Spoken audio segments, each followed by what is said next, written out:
by then it might have loaded. Sounds good. Kia ora everybody, my name is Marcus Lloyd.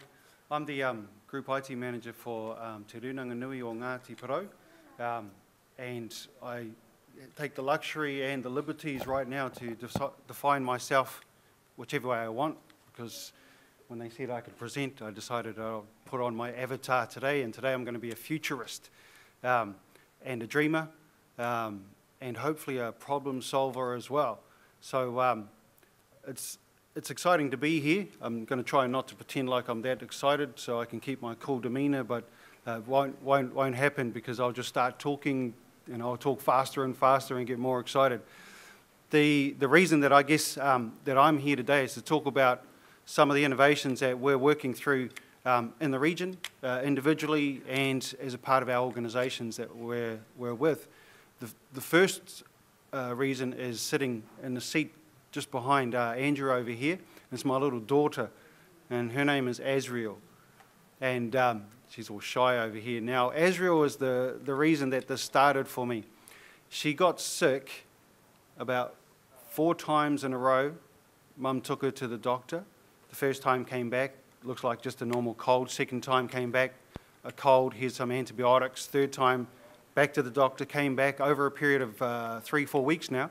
And we're thinking, there seems to be some sort of trend going on here, but we're not sure. What did the doctor say? Take these antibiotics, come back. If symptoms persist, come back and see us next week. After about the 6th visit, I started to think, what's going on? I was sitting at my computer and I was doing my online banking and I was looking at my financial history going back as far as I could. I was transacting bills and payments, and I was thinking, I have no idea what's happening with my daughter. She's been to the doctor. The doctor is intelligent and smart and has suggested some prescription. Why don't I know what's going on with her? And why can't I access any of that information easily and readily so that I can be more aware and concerned about her health? So while I'm sitting there doing that, I get a call from the CE for Ngati Porou Hauora, and she gives me a proposition. She says, we need some help with our IT systems.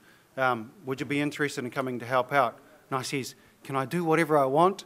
And she says, yes, you can. And I says, well, I'm in there. So the first day I went in, I sat down with the receptionist and I said, can I have access to all my patient medical records? And her face sort of dropped and she went, oh. And I says, what do you mean? And she goes, let me show you. So she took me to the back room where all the records are kept, opened it up, and there was just wall-to-wall files. And she says, I think it's in here somewhere. And then I realised the daunting task it was for her to try and figure out where all this information was. Eventually, we got my folder, and I had about 20 pages of medical information.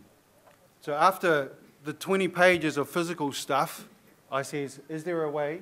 So I finally got the paper-based records. Now, here's my first question is, who has ever seen your full patient medical records or information? So 1, 2, 3, 4, 5. So what I found, it's pretty common and it's very uncommon to be able to get access and to be able to see all of that history. So what I then asked, I says, do you have a patient management system? And they says they do. I said, can I get a digital version of all of my records? How do we do that? How about just file, save as, or print as a PDF? So we printed it off, 20 pages. I took a look at it and I thought, geez, I didn't realise I was so sick. And I thought I needed to go and get a massage and take some time off. That didn't work. And then I asked, what's sort of the upper limit for patients at Ngati Porou Hauora? And so the receptionist said, probably about 200 pages. And I thought, okay, bring it back into perspective, 20 pages over 30-something years is not that bad. 200 pages of medical information. So then I got back to my original thesis of why I was there. Why don't I know what's going on with my daughter? Why can't I get access to that information wherever I want to? And why can't I be more proactive in providing a plan to help her with her health? So we began this journey of ours to try and identify a better way that we can access medical information, that we can use innovation and technology, and we can make a difference. And it's all purely selfish reasons. I have 6 children, and you know it's hard enough managing one, let alone 6, and they're all healthy and unhealthy and sick, and they break bones, and no wonder it's hard to be able to understand the needs when I don't have access to the information. So that's led us on this journey, and the journey's to where we're at today. And it's not going to be able to show you how it goes. Technology. Does Google, we've got Google Chrome here? It's because we're using Explorer. I blame Explorer. I always blame. Google Chrome doesn't give me this problem. First thing I wanted to talk about, though, was so some of the innovations that we've been identifying in this journey. The first thing I say to my kids is, don't study with the idea of getting a job that'll pay you anything. I says, study with the idea that you're going to do something that you love to do. I says, imagine if you're going to live in a world where you don't have to buy anything, where you can just get what you want printed, where you can just get what you want replicated. Imagine that you're going to grow up in a society where you'll be able to go into a machine on the wall and then identify what you want, and then it'll just make it for you. So my kids are thinking a little incredulously, how is that going to happen? Wow. The first steps that I was going to introduce you to was some of the new innovations and technologies that are happening around matter replication, quantum teleportation, and 3D printing to start off in a simple way. So what we've got here is a 3D printed skull. And this 3D printed skull is it moves, and it was printed in one piece. Of course, down in the display area, Todd from Fujitsu has the 3D printer. It's a $1,500 printer, and he printed this off. He downloaded the plans off the internet and just started printing. That's interesting. That's exciting, really. I said to my kids, no Christmas presents this year. The family's getting a 3D printer, and I'm printing you toys. That's all you get. We'll give you different coloured versions of them if you like. But so this is readily available in your home. You can buy a 3D printer and you can put it in your home and you can print out. There's websites now where you can just search for what you want and you can print out what you want. Okay, that's cool. The next step from this, 3D printed kidney, they've already started printing kidneys. And so I've actually seen the printer that they use. They actually got a standard laser printer. They took out the ink cartridge and they put in this formula made of enzymes and cells, and it just started to lay and print this little heart. And so as it printed each layer of the heart, one layer of cells at a time, they eventually built up this little mouse heart. But the cool thing about that was that once they took it out of the printer and they plugged it in, it started to beat. So a 3D printed heart. Now, in 2006, I think it was, they began looking at the 3D printed kidney for humans. And so they literally now can print body organs based off your genetic material, your DNA. I mean, that'll help you with organ rejection because it's your DNA. It's your own body that's creating the 3D printed body part. Now, that's pretty exciting stuff. When's that going to get to us? Well, this has arrived. So you can actually go to 3dprinting.co.nz, take a look at the various options and buy you one yourself. When's the organ one going to happen? Give it another 5 years. You'll be able to get it in the clinics. You'll be able to start to buy online. You'll be able to start to send your genetic information so that you can store up and create a little data bank of yourself. And then whenever you need something new, just go and print it out and have it sent to you. Well, I don't know if it's going to be sent in the mail or anything. You might have to plan or schedule a bit of a visit. So the 3D printer for the kidney, the 3D printer for physical things, these are fantastic and exciting things. What's the next level of excitement for me is the ability to be able to replicate matter. And that's also nano-construction. So nano-construction are those tiny little robots that can go in and repair tears in your skin. And so there's been lots of talk about this in the past. We're really getting to a point now where it's becoming much more of a reality. That then leads us to another potential which just sort of blows your mind when you think of it. And to me, that's quantum teleportation. So what is that? That's the ability to be able to take a bit of matter, to disassemble it, send it somewhere else and reassemble it. When you look at the implications, both computing-wise, it means you can send data in large amounts instantaneously anywhere in the world. When you look at it in terms of matter itself, it means you can disassemble molecules, send them somewhere, and then replicate those molecules somewhere else. And you can put into the molecule data, so identification or genetic material, and then you can now transport that and replicate it in another place. So what does that mean for us? This is the whole idea about this health avatar. It means taking the fundamental building blocks that make you, transporting it to another place and then recreating it. So I need a new heart, or I need a new organs, lungs. You can send those around the world and have them made. Alibaba.com, if you're interested, would pretty much make you anything you want. I might have to try that one, see if I can order me up an eye. So where am I getting to with all this? I mean, these things are really exciting. They're out there. There's a little bit of nervousness around them. There's issues around ethics. How does that apply to us today? Well, the first step was to show the potential of the technology and how we can engage it. We want to be a little bit more simpler, though. So there's three fundamentals that I look at, and that's technologies for living, so how to improve our life, how to repair our body, how to extend the ability for us to be able to have better eyesight for longer.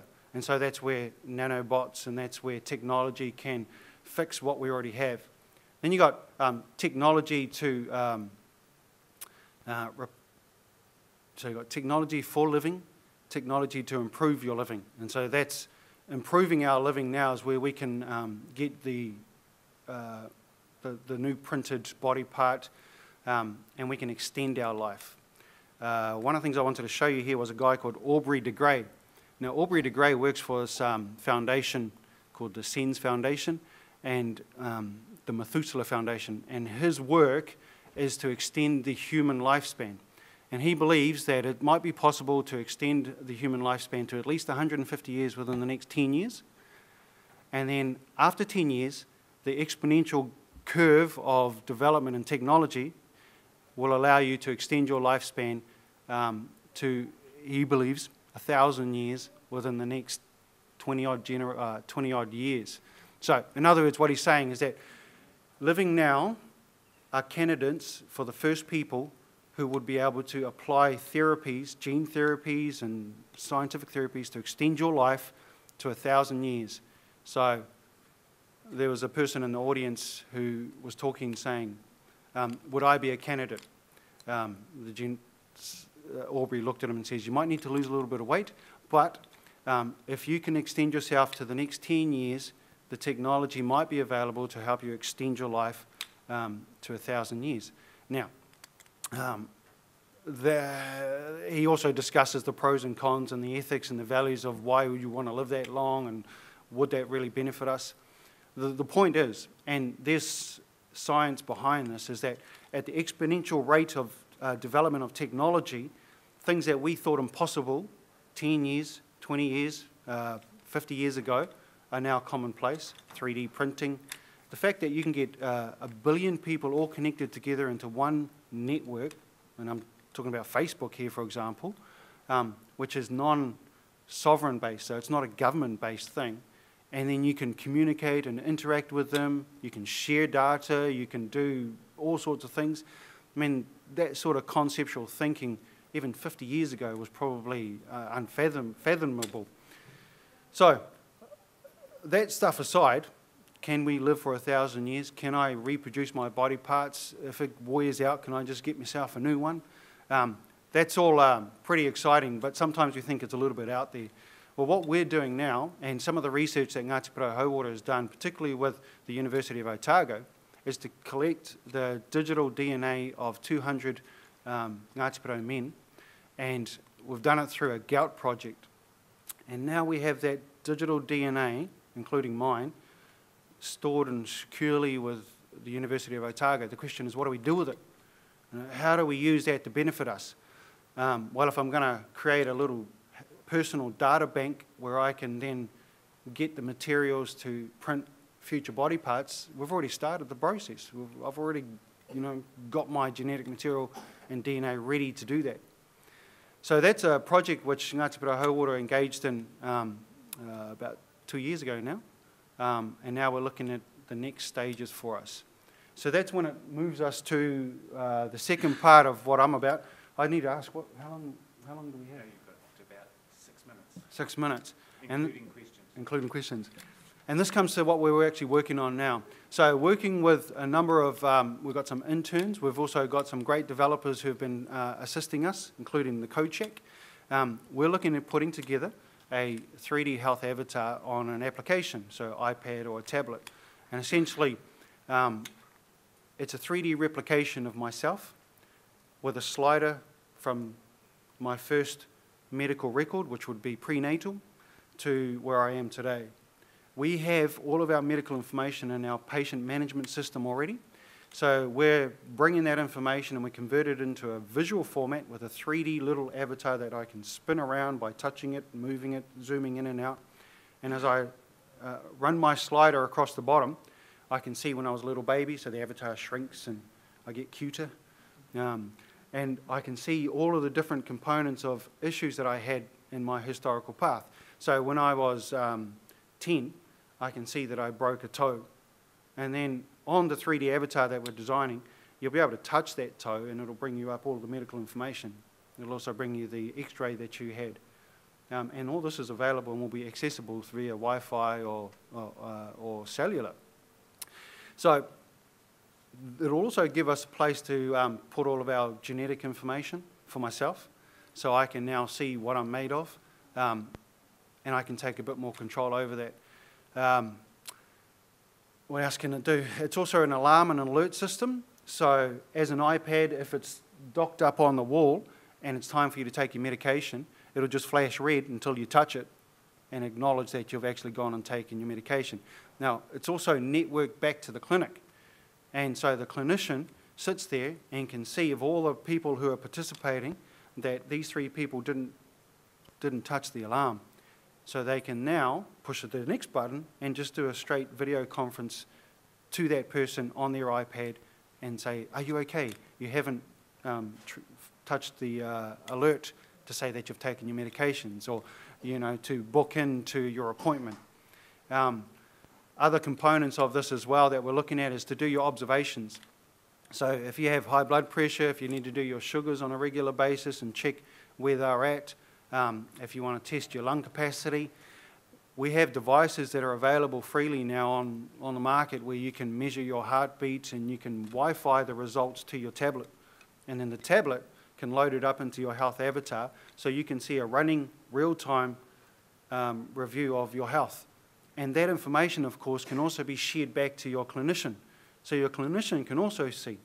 So we did this with some of our patients in Uawa, and they input all of their daily records and their observations and their pulse, and then they'd submit the information. It would come back to the clinic, and the clinic would look at it, and then they'd say, that's great, or they'd say, I need to give Auntie a call because we've got a bit of a spike in one particular area.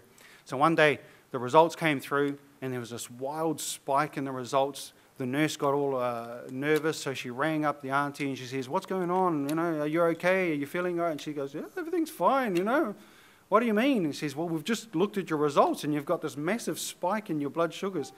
And she goes, wow, no, I feel good. No, nothing seems to be wrong. So the nurse pursued it. Anyway, come to find out that one of the other cousins came over and she just decided to put the machine on her, tested it out and sent those results through, and we found out now that the cousin needed some assistance with diabetes because the results came through.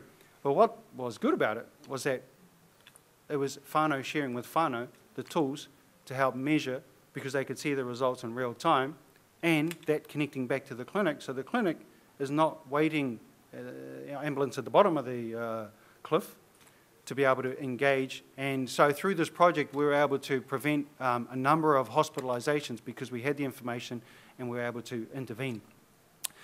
That's what we're working on now. my prediction, of course, is that by about mid to end of next year, we'll have our first working model up and running. We're in the design stage at the moment. We've got our mock-ups, we've got the software that we're using to develop this. We're pretty confident we're in place with that. We're also working with the patient management system so that we can pull the data together and then we can make it accessible through an application. So in a quick and a very short manner, that's a little bit about what we're trying to achieve, and we're trying to achieve that here in the Tairawhiti.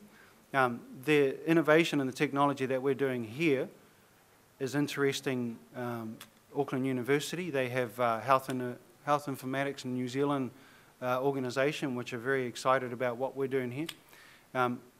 What I do think we need is enthusiasm, first of all, willingness and commitment. We need the technology, and we need to invest where the results would make the most amount of difference. And I can't find a better place in New Zealand where this would make a difference than here on the coast and with our whānau. So, appreciate your time. Sorry I've gone a little bit further.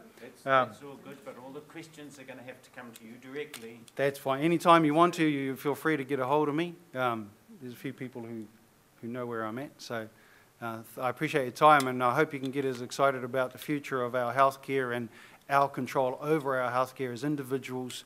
And please look for our app when it comes out in the next few months.